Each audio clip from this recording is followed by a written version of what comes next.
When I was in my late 20s, very late 20s, up until the age of 30, I lived in Los Angeles. And I fucking hated Los Angeles. As far as I'm concerned, Los Angeles is the loneliest city on this earth. I find it just such a sad city and so lonely. I mean, you have no idea. What was it, 3-4 years that I lived there, they were the worst of my life in many respects. I made money, and I was actually a success as a writer there, but I fucking hated it with a passion. See, it was this loneliness that knew no bounds when I was living in Los Angeles. Oh yeah, and because I felt so lonely, I would latch on to people. I would latch on to almost any passing stranger, as if this passing stranger would save me from this fate, this fate of loneliness. And insofar as women were concerned, Jesus, it was a fucking disaster. The period of time that I lived in Los Angeles, any girl that I met, I would latch on to her as if I were a drowning man. I would latch onto her, and of course the obvious happened. She wanted to get the fuck away from me. Yeah, I mean, somebody that needy, that fucked up, that lonely. No girl wants that guy, no matter how successful, no matter how shiny and new his car might be, no matter how many zeros he's got in the bank account, she is not going to want to be with that guy. And of course, no girl wanted to be with me when I was living in LA. But then it must have been 98, I moved to New York City, to Manhattan. I got this loft, a 2,000 square foot, actually it was 2,400 square feet, this huge loft in downtown Manhattan, right? And I started throwing parties in this big loft. And all of a sudden I met shitloads of people, and I met shitloads of girls. And I got with those girls. Oh yeah, I was very successful with those girls. And the apartment played a huge role in it, yeah? Because it became sort of like a party central. And that period of my life when I was living in New York, I didn't do shit. I didn't accomplish shit. Insofar as my career is concerned. That's why my career tanked. But insofar as loneliness, well, that went away. I'll tell you that right now. It went away, but actually it didn't go away. It didn't go away at all. Oh no. See, because what happened was that when I was living in New York City, I met a lot of girls, and I met a lot of guys who knew a lot of girls, or who could position me with a lot of just incredible trim. I wound up just like dating models and shit. I mean, just really high-flying women in New York City, right? Amazing women, I mean, incredibly gorgeous, but a lot of them incredibly accomplished, right? And I met them, and I dated them, and I screwed them, and I had a good time with them, sure. But that feeling of loneliness endured. It wasn't assuaged by these women. And that was the shocker for me. I was all of a sudden dating these wonderful women, attractive women, interesting women, women that I could talk to about just about anything, yeah? I mean, some of them really fucking brilliant. But I felt just as lonely as I had before. And in a weird way, it was kind of like worse, because there's nothing worse than having met somebody and you've dated them and you're fucking them, and then after sex, you're lying there and you just feel just alone. And that's a really miserable feeling. But that's how I felt a lot of times in New York City. I mean, just incredibly alone. Because there were these women around me, but they weren't, and they cared about me. I mean, some of these girls that I dated while I was living in New York City, I mean, they really cared about me, and they were really kind to me. They weren't bad girlfriends. On the contrary, they were wonderful women that any guy would be proud to be dating, but they did not assuage my feelings of loneliness. Yeah? And that was a fucking clue. Because see, like most people, I'd grown up with this notion that if I found the right girl, if I found just the right woman, I would no longer feel alone. I wouldn't feel lonely. I would feel complete. It was this vision, this myth that I'd been told, that I'd been taught, and it was a myth that I believed. And we see it all the time. We see it in all these movies about the Manic Pixie dream girl. You know that story. Yeah, she's the kind of girl who's like petite and beautiful and always smiling and always high energy, and she's just gonna come into your life and magically fix it, right? Magically fix it as if she were a manic pixie dream girl, spreading her little, sprinkling her little manic pixie dust on you to make you happy, right? She's in every fucking Cameron Crowe movie ever made, right? But see, that girl, it's not just that she doesn't exist, because she doesn't. It's that she can't do what she's been promised to you that she can do. She can't fix your life. No. No woman can fix your life. No woman can cure your loneliness. Oh no. You have to have cured your loneliness yourself before you can have any kind of serious relationship with a woman. Now, I'm going to do a separate video about how to cure loneliness, but insofar as women are concerned, and this myth that if you just found the right woman, your loneliness would be cured, I'm here to tell you from hard-earned experience here, no woman can cure your loneliness. And for you to try to latch on to a woman to cure your loneliness is only going to bring heartache to you, and in point of fact, it'll probably bring misery to both you and her, okay? Let me explain. See, I was telling you about my life in Los Angeles, right? I was living in Los Angeles and I felt incredibly lonely. Let's just say, for the sake of argument, and thank God this didn't happen, but suppose for the sake of argument that I had found some girl who wanted to have some sort of relationship with me, right? First of all, it would have been any girl, because at that point I felt so lonely that I could have dated a 500-pound neurotic schizophrenic and I would have been happy. I mean, that's how fucking lonely I felt living in Los Angeles, right? I mean, the bottom of the barrel would have been good enough for me. Yeah, that's how lonely and sad I felt at that time. I felt so lonely, so just heartbroken, that had a girl sort of like accepted my bumbling and awkward advances and my fucked upness, because the fact of the matter is I was fucked up because of a whole host of reasons that had sort of like accumulated in that period of my life. But suppose that some girl had sort of like taken me on, as it were, right? I would have gone with any girl, no matter how poorly she fit with me. I would have married such a girl, no matter how incompatible we would have been. And that would have spelled doom now, wouldn't it?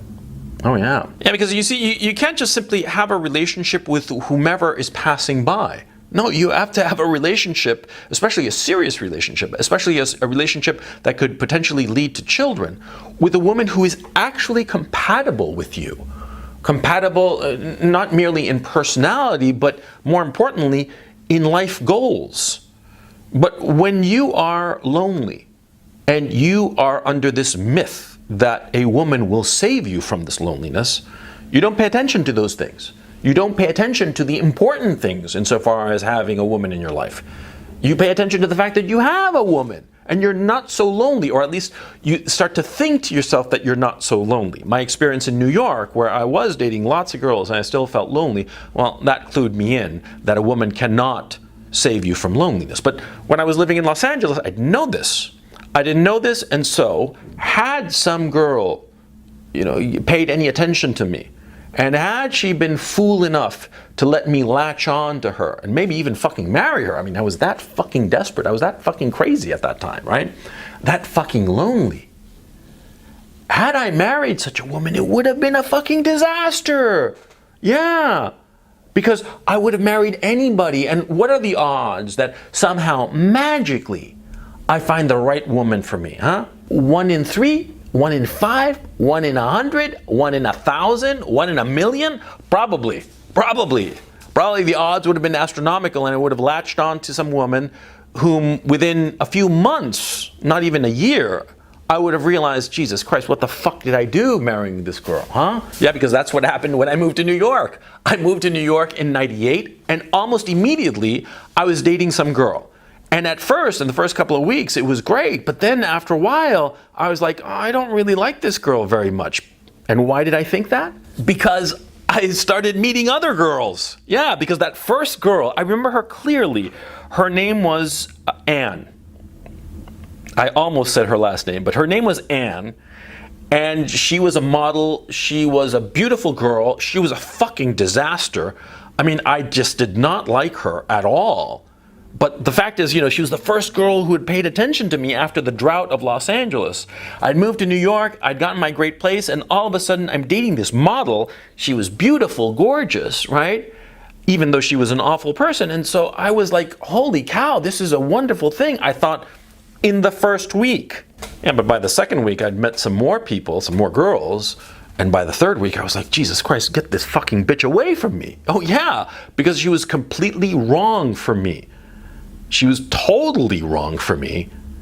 And actually breaking up with her was a little bit of a fucking nightmare, okay? Because she didn't want to break up, okay? She knew a sucker when she saw one. She wanted to latch on to me no matter what. And I wanted to get the fuck away from her. And well, the inevitable happened. A little scene happened. And it wasn't fun. But thank God it happened, yeah? More to the point, thank God it happened in New York and not LA. Because, like I said, when I'd been living in LA, I'd felt so lonely that if a girl like Anne had latched on to me in LA, and I hadn't met anybody else, of course, I would have said, well, this is as good as it gets, so I'm going to just lock her down and marry her. And it would have been a fucking nightmare. I mean, after 3 weeks, I couldn't stand Anne anymore, right? And don't get me wrong, she was, apart from being gorgeous, but she had a lot of qualities. I mean, now retrospectively, I don't know, 20 odd years after the fact, I look back on that relationship and I realized that she had a lot of qualities going for her, right? She had a lot of things, and she was no dummy, but just in terms of personality, in terms of vibe between us, it would not have worked, okay? And I realized also that she had certain screw-ups of her own. That's why she had latched on to me. And that's why when she latched on to me, she just really sunk her claws into me and did not want to let go when I decided to call a halt to it, not even a month into the fucking relationship. But you see my point, huh? Had I been in Los Angeles with this girl, I probably would have married her, to put it another way, in a way that might be suitable to you. Had I been in the throes of my loneliness, with no possibility of anything new coming into my life, I would have put a ring on a woman who would have been a disaster for me and for her. Yeah, that's what loneliness can do. Loneliness can fuck with your head so bad that you make horrible life decisions. Loneliness is not going to hurt you in your professional career. It's not going to make you choose the wrong job. No, of course not. But it will make you choose the wrong people to bring into your life. Because when you feel so lonely, anybody that can fill in that void, or more to the point, anyone that we delude ourselves into thinking will fill that void of loneliness, is accepted with open arms, and this person should not be brought in. And it's not because of them specifically, it's because they're not suited to you. But you don't see that because of loneliness. And that's why in life you have to be strongest when you are at your weakest. When you are at your loneliest moment, you have to be on your toughest guard against bringing in the wrong people. And you always have to understand that just because you're lonely and you finally met somebody does not mean that this person is your salvation. No woman can cure your loneliness. But a lot of times your loneliness will make you think that the woman you have met, the woman who has finally come into your life, might be the one. She's not the one. She's just the one who was, that you were lucky enough to pay attention to you at this moment that you are lonely and just probably want to die of that loneliness, huh? But you have to recognize that she cannot save your life. In other words, the myth of the Manic Pixie dream girl, the myth of the one, the myth of that girl who will save you, it's so much bullshit. It's romantic and it sounds wonderful, it sounds beautiful, sure, but it's just not true. It's not true at all. It's just fictions in movies and books and songs, but it can lead you astray. I've noticed something really funny. See, a lot of guys who are happily married, happily with somebody, with a woman, obviously, right? They think back on when they were, when they started dating this girl, or before they started dating her, right? And they sort of like forget all the other girls in their lives. Because I remember not too long ago, I was talking to a buddy of mine from high school. And he was talking, he loves his wife very much, and he's very happy with his wife, and they have a bunch of children and all the rest of it. And he was saying that, he had such a wonderful marriage, and that his life was just created because of his marriage, and that there was no other woman in his life. He told me this privately. We were having coffee, and I remember quite clearly when he started dating his now wife. And I told him, well, don't you remember this girl? And he's like, oh yeah. And then I said, don't you remember this other girl? And this other girl, what was her name? Oh, yeah, he said. And all of a sudden he remembered he'd been dating like 3-4 other girls at the time that he met his wife. Yeah. Yeah, and in one of those 3-4 other girls could have been his wife. Yeah? It was only after the fact, after he had picked his wife and was living with her and had formed a family with her and all the rest of it, that's when he started like romanticizing the past and thinking to himself, oh, I was so alone and heartbroken and my loneliness was infinite and I found this angel who saved me. Bullshit! Bullshit! He'd been dating, he was like a champ in the dating scene. Yeah, I remember it very clearly, okay? Okay, because I was fucking there, I saw it. This was back in Chile, okay? I saw what was going on in his life, right? The women he was dating, they were pretty hot and they were pretty good, and he picked the best one. Not the best one in terms of like the most attractive one or the smartest one or the this or that. No, the best one for him, which is the important point. Yeah, because you gotta pick the best one for you, not the one who's going to assuage your loneliness. Just because you're lonely and somebody passes by, don't latch on to them. I mean, hold on to them, sure, to assuage your loneliness, why not? Yeah? To get laid and have somebody, sure. But don't think that just because they're in your life, after a stretch of loneliness, that this woman can save you. Because no woman can save you from loneliness. You have to solve loneliness by yourself. And I'm going to talk about that in the next video.